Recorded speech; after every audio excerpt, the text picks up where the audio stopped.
কাজ সাংবিধানিক প্রতিষ্ঠানের সরাসরি কাজে হস্তক্ষেপ এবং তদন্তে বাধা দেয়।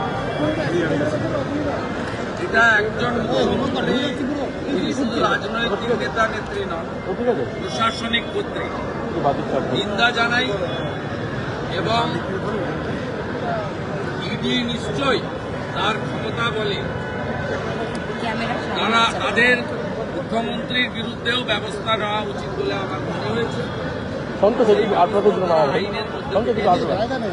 দাদা কি এমন আমি মুখ্যমন্ত্রী সিপিএ যাওয়াটাকে মনে করি অনৈতিক, অসাংবিধানিক। কেন্দ্রীয় সংস্থার তদন্তে সরাসরি বাধা দান মুখ্যমন্ত্রী এর আগেও করেছেন, রাজীব কুমারের বাড়িতে রেড হওয়ার সময়, এবং তিনি 5 ঘন্টা ধর্ণা দিয়েছেন নিজাম প্যালেসে।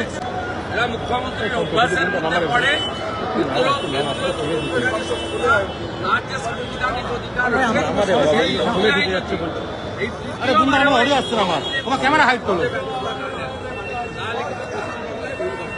দাদা